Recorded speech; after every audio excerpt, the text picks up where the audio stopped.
وَلَهُ مَن فِي السَّمَاوَاتِ وَالْأَرْضِ وَمَنْ عِنْدَهُ لَا يَسْتَكْبِرُونَ عَنْ عِبَادَتِهِ وَلَا يَسْتَحْسِرُونَ۔ اور جو آسمانوں اور زمینوں میں ہیں وہ سب اسی کی ملکیت میں ہیں، اور جو اس کے پاس ہیں فرشتے ہیں، اور جو اس کے پاس فرشتے ہیں وہ اس کی عبادت سے نہ تکبر کرتے ہیں نہ تھکتے ہیں۔ یسبحون اللیل والنہار لا یفترون۔ وہ رات اور دن اسی کی تسبیح کرتی ہیں اور سستی نہیں کرتے۔ ام اتخذوا آلہۃ من الارض ہم ینشرون۔ کیا ان لوگوں نے جن کو زمین میں معبود قرار دیا ہوا ہے وہ مردے کو زندہ کر سکتے ہیں؟ تو آج سورۃ الانبیاء کی آیت نمبر 19 سے آگے بیان ہے، یعنی اور جو آسمانوں اور زمینوں میں ہیں وہ سب اسی کی ملکیت میں ہیں، اور جو اس کے پاس فرشتے ہیں وہ اس کی عبادت سے نہ تکبر کرتے ہیں نہ تھکتے ہیں۔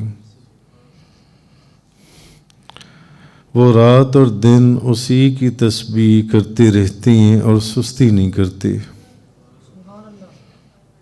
کیا ان لوگوں نے جن کو زمین میں معبود قرار دیا ہوا ہے وہ مردے کو زندہ کر سکتے ہیں؟ اب پچھلی آیات کا جو بیان گزرا اس میں فرمایا یہ گیا تھا کہ ہم نے انبیاء علیہم السلام کو زمین پر اپنا پیغام دے کر بھیجا، تو کافروں نے مشرکوں نے سرکشی کی، نافرمانی کی، اور انبیاء کرام کی اطاعت اور اللہ کی عبادت کرنے سے انکار کر دیا۔ پچھلی تقریباً کم و بیش 18 آیات میں آپ سمجھ آئیں کہ انبیاء کرام کا اور قرآن کا، اللہ کے کلام کا کافر اور مشرک لوگ کیسے مذاق اڑاتے تھے اور کیسے کیسے بہتان باندھتے تھے اور کیسے کیسے سوال کرتے تھے، بیہودہ سوالات۔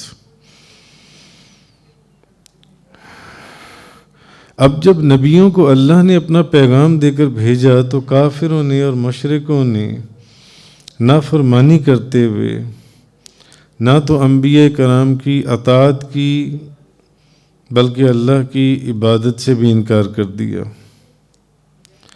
تو اب اصل میں بتایا یہاں یہ جا رہا ہے کہ اللہ تعالیٰ کو ان کی عبادت کی ضرورت کیا ہے، اللہ کو ان کی عبادت کی کیا ضرورت ہے۔ یہ زمین اور یہ آسمان بلکہ پوری کائنات اللہ کی ملکیت ہے، ان کی یہ جو کافر اور مشرکین ان کی کیا ضرورت ہے؟ اللہ کی ملکیت میں تو زمین اور آسمان بلکہ پوری کائنات موجود ہے جو ان سی ہے، اور ہر چیز اللہ کی مملوک اور غلام ہے، ہر چیز۔ انسانوں سے زیادہ تم کافر اور مشرک انسانوں میں سے جو میری عبادت کرنے سے انکار کر رہی ہو اور نبیوں کا پیغام قبول کرنے سے انکار کر رہی ہو، تم سے بہت زیادہ طاقتور مخلوق تو فرشتے ہیں، بہت عظیم مخلوق ہے، بہت طاقتور ہیں، وہ ہر وقت میری ہی تو عبادت کر رہی ہیں فرشتے، اور وہ اس کی عبادت کرتے کرتے کرتے تھکتے نہیں ہیں۔ فرشتے ہر وقت اس کی عبادت کرتی ہیں، جیسے کہ اللہ تعالیٰ نے سورۃ البقرہ، پہلے یہ اس کا بیان گزر چکا، اللہ نے فرمایا تھا ان الذین کفروا وماتوا وهم کفار اولئک علیہم لعنۃ اللہ والملائکہ والناس اجمعین۔ بے شک جن لوگوں نے کفر کیا اور وہ کفر کی حالت میں ہی مر گئے، ان پر اللہ کی اور فرشتوں کی اور تمام لوگوں کی لعنت ہے۔ کن لوگوں پر اللہ کی اور فرشتوں کی اور تمام لوگوں کی لعنت ہے؟ جن لوگوں نے اس کے ساتھ کفر کیا اور وہ کفر ہی کی حالت میں مر گئے۔ یہ وہ لوگ ہیں جن پر اللہ کی لعنت ہے، فرشتوں کی لعنت ہے اور تمام لوگوں کی لعنت ہے۔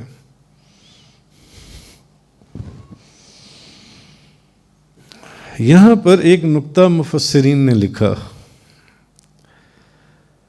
کہ اب جو لوگ کفر کی حالت میں مر گئے اور کفر کیا، ان پر فرشتوں کی بھی لعنت ہے، اللہ کی تو لعنت ہے ہی، انسانوں کی بھی لعنت ہے ہی، لوگوں کی، مگر اس میں درمیان میں فرمایا گیا کہ ان کے اوپر فرشتوں کی بھی لعنت ہے۔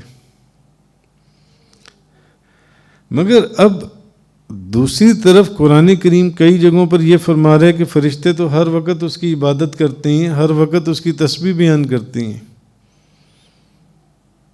اس کی تسبیح بیان کر رہے ہیں۔ تو اگر فرشتے ہر وقت اس کی تسبیح بیان کرتے ہیں، ہر وقت، اب ہر وقت کے اندر تو ہر لمحہ آ گیا، ہر سیکنڈ آ گیا، ہر وقت اگر وہ اپنے رب کی تسبیح بیان کر رہے ہیں تو پھر وہ لعنت کس وقت کرتے ہوں گے؟ اب اس آیت میں یہ ہے کہ وہ فرشتے بھی لعنت فرماتے ہیں کہ کنہوں نے؟ جنہوں نے کفر کیا اور وہ کفر ہی کی حالت میں مر گئے، ان پر فرشتے بھی لعنت فرماتے ہیں۔ تو کعب احبار نے اس کے جواب میں یہ کہا کہ فرشتوں کا جو تسبیح کرنا ہے وہ ایسے ہے جیسے ہم سانس لیتے ہیں۔ انہوں نے اس کی یہ مثال دی، فرشتوں کا جو تسبیح کرنا ہے وہ ایسے ہے جیسے ہم سانس لیتے ہیں۔ جب آپ سانس لیتے ہیں تو کیا اس دوران آپ کھانا نہیں کھا سکتے، پانی نہیں پی سکتے، سو نہیں سکتے، چل نہیں سکتے، پڑھ نہیں سکتے؟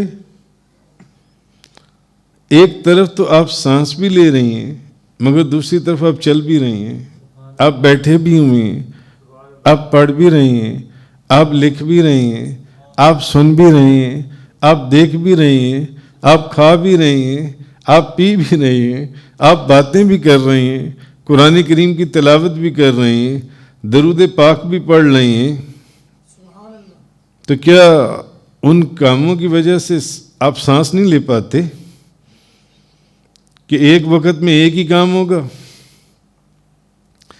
تو انہوں نے فرمایا جس طرح ہمیں سانس لینا، کہ ہمارا سانس لینے سے کیا ایسا نہیں ہے کہ دوسرے کام ہمارے بند ہو جاتے ہیں، اسی طرح فرشتوں کا تسبیح کرنا، اس سے یہ کوئی شخص یہ کہے کہ وہ اگر ہر وقت، ہر سیکنڈ اور ہر لمحہ میں تسبیح کرتے ہیں، تو یہاں فرمایا جا رہا ہے کہ جنہوں نے کفر کیا اور کفر کی حالت میں مر گئے ان پر فرشتے لعنت بھی کرتے ہیں، تو وہ ایک وقت میں تسبیح کریں گے یا ان لوگوں کے اوپر جنہوں نے کفر کیا اور کفر کی حالت میں مر گئے ان پر لعنت کریں گے؟ تو تفسیر روح البیان کے اندر علامہ اسماعیل حقی رحمۃ اللہ علیہ فرماتے ہیں کہ فرشتوں کے لیے تسبیح ایسے ہے جیسے ہمارے لیے سانس لینا.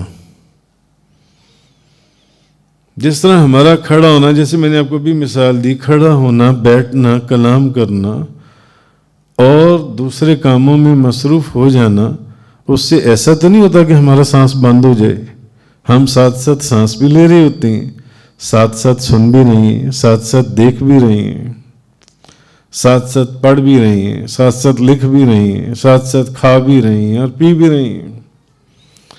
اس سے ایسا نہیں ہے کہ ہم سانس لینا چھوڑ دیں گے تو پھر دوسرا کام کریں گے. اسی طرح علامہ امام اسماعیل حقی رحمۃ اللہ علیہ صاحب تفسیر روح البیان وہ کہتے ہیں کہ اسی طرح فرشتوں کے کام جون سے ہیں وہ انہیں اللہ کی تسبیح کرنے سے نہیں روکتے. تسبیح ان کی چل رہی ہے جیسے ہماری سانس چل رہی ہیں اور ہمارے سارے دوسرے کام بھی ساتھ ساتھ چل رہی ہیں. اسی طرح فرشتوں کی تسبیح بھی چل رہی ہے اور ساتھ ساتھ ان کے سارے کام جن کے اوپر ان کی ڈیوٹیز دی گئی ہیں وہ بھی سارے کر رہی ہیں، وہ بھی ہو رہی ہیں. تو آپ دلیل کے طور پر آپ نے ایک روایت ذکر فرمائی کہ حضرت عبداللہ بن حارث رضی اللہ تعالی عنہ فرماتے ہیں کہ میں نے حضرت کعب رضی اللہ تعالی عنہ سے اس آیت کے بارے میں پوچھا کہ کیا فرشتے پیغام رسانی میں مصروف نہیں ہوتے؟ کیا وہ دوسرے کاموں میں مصروف نہیں ہوتے؟ تو جب وہ ان چیزوں میں مصروف ہوتے ہیں تو پھر ہر وقت وہ تسبیح کس طرح کرتی ہیں؟ تو حضرت کعب رضی اللہ تعالی عنہ نے فرمایا، انہوں نے بھی یہی جواب دیا. انہوں نے فرمایا کہ فرشتوں کے لیے تسبیح کو ایسے بنایا گیا ہے جیسے تمہارے لیے سانس بنائی گئی ہے. تم کھا بھی رہے ہو مگر سانس بھی لے رہے ہو، پی بھی رہے ہو مگر سانس بھی لے رہے ہو، لکھ بھی رہے ہو مگر سانس بھی لے رہے ہو، پڑھ بھی رہے ہو مگر سانس بھی لے رہے ہو. اسی طرح فرشتے اپنی تسبیح بھی کر رہے ہیں اور جن جن کاموں کے اوپر ان کی ڈیوٹیز دی گئی وہ سارے کام بھی کر رہے ہیں جون سی ہیں. تو علامہ احمد ساوی آپ فرماتے ہیں کہ فرشتوں کے بارے میں اصل میں یہ جو بات کی گئی ہے یہاں پر وہ فرشتوں کے بارے میں اس خبر سے مقصد یہ ہے کہ مسلمانوں کو، ایمان والوں کو اللہ کی اطاعت اور عبادت کرنے پر ابھارا جائے کہ ہر حال کے اندر زبان، دل اللہ کی تسبیح میں مصروف ہو. کام بھلے جو مرضی کر رہی ہو، ہر حال کے اندر سمجھایا یہ جا رہا ہے. اور کافروں کو اللہ کی اطاعت اور عبادت ترک کرنے پر شرم دلانا ہے. تو یہ چیز اس آیہ کریمہ کے اندر، اس بیان کے اندر فرمائی گئی. ام اتخذوا آلہۃ من الارض ہم ینشرون، کیا انہوں نے زمین میں سے کچھ ایسے معبود بنا لیے ہیں جو مردوں کو زندہ کرتے ہیں؟ یعنی زمین کے جو معدنیات ہیں، جو جواہر ہیں، سونا ہے، چاندی ہے، یا مٹی ہے یا پتھر ہیں جن سے یہ بت بنایا کرتے تھے، کیا وہ مردوں کو زندہ کرنے کی قدرت رکھتے ہیں؟ اگر چاندی کا بت بنا لیے یا پتھر کا بت بنا لیے یا مٹی کا بت بنا لیے، بھلے سونے کا بت بنا لیے، کیا وہ مردے کو زندہ کر سکتا ہے؟ قطعاً ایسا نہیں ہے، وہ مردے کو زندہ نہیں کر سکتے۔ جو خود بے جان ہو وہ کسی کو کیا جان عطا فرمائے گا؟ کسی کو جان کیا دے سکتا ہے؟